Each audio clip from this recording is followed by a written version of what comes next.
Welcome to the Geek Easy, fellow geeks. This is going to be my first edition of a new series in which I go over some independent comics, independent comics that I just thought were really, really good.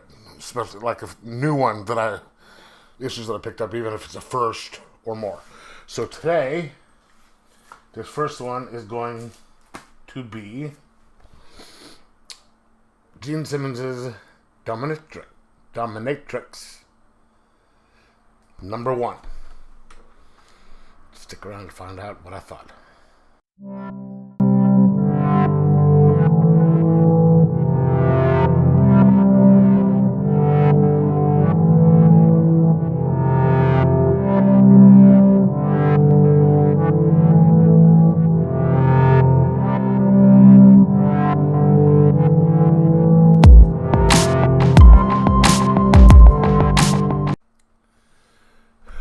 Okay, welcome to the fellow geeks to the Geek Easy. Let's get a beverage of your choice and continue on with my review of Gene Simmons' Dominatrix #1, published by Opus Comics, and as the title would tell you, the story is by Gene Simmons. It's actually written by Holly Interlandi, pencils by S.L. Gallant, inks by Maria Keene, colors by Michael Woods. This was an impulse buy. Pure and simple.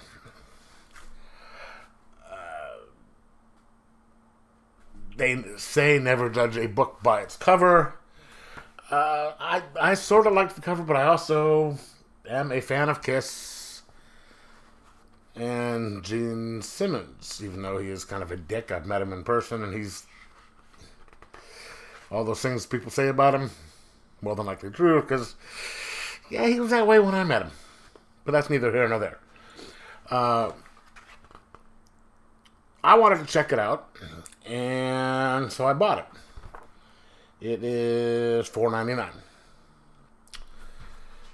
Turns out that this isn't the first series of it. There's another one that's on. They have on the trade is on sale, or on at least Amazon. I'm gonna wait a couple days for Amazon Prime Day, see if I can get a little cheaper, or at least until I get paid.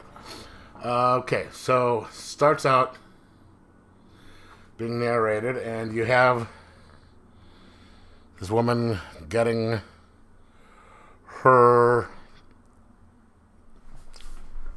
up. She's narrating. She's talking about, powerful men never give their names. Famous people never give their names because they're famous and they don't want you to know. But this guy wasn't famous, so there's no reason he wouldn't give her name. Give her his name. And so it takes place in Los Angeles, in Brentwood. Brentwood is, we all know about Brentwood. You just don't want to be married to an ex-football player if you're living in Brentwood and having an affair.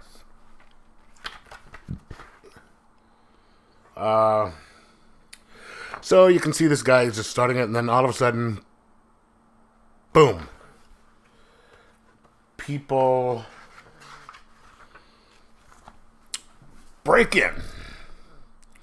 And she's just like, what the actual fuck?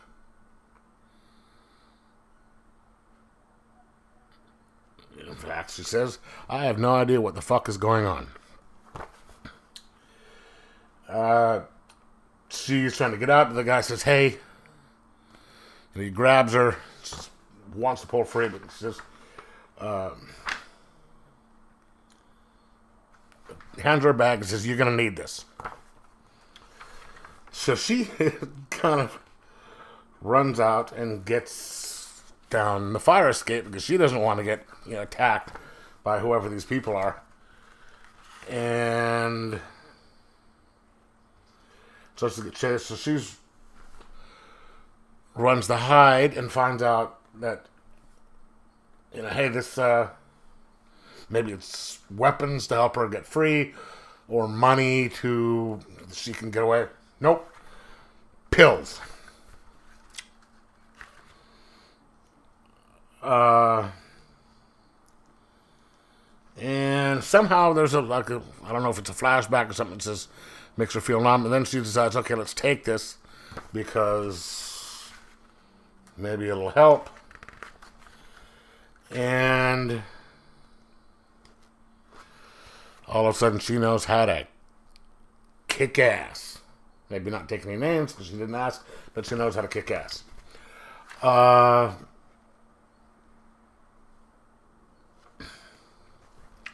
And she has to go rummage through the garbage at a local Goodwill store to get some clothes so she can hide. She doesn't want to be running down the street in her bondage outfit. I'm not going to go much further because I don't want to give away the rest of the story. But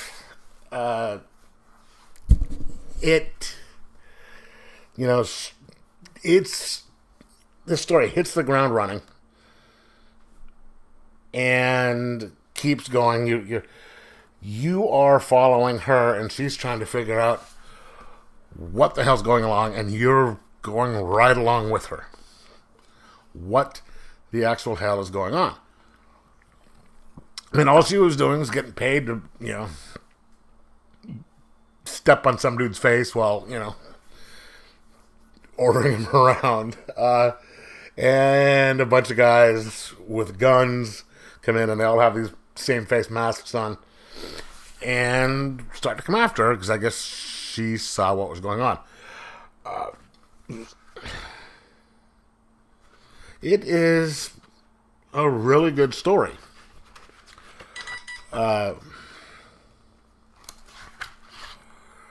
Holly Interlandi did a really good job writing it.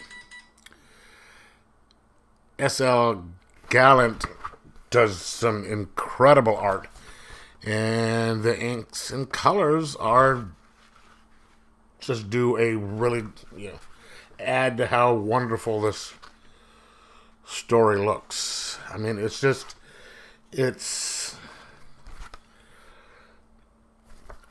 that's one thing I really like with stuff like this is it's kind of really visually appealing. I mean, you've got some really interesting art, and it just makes it fun to look at, or not fun to look at, but it's well done. It's not it's not crappy art. It makes it it flows along and does well, and the story is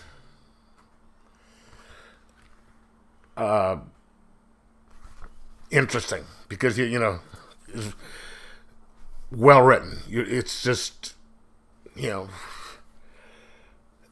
she talks like what else? Hey, I'm just doing this. I don't care about who this guy is. Maybe I should have been worried that didn't get his name, but yada yada. And then all of a sudden, boom, and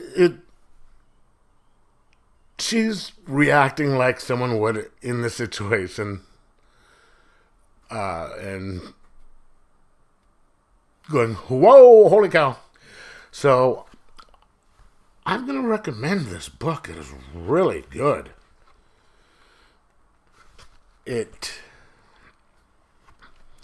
I don't think you'd see anything like this in one of the big two.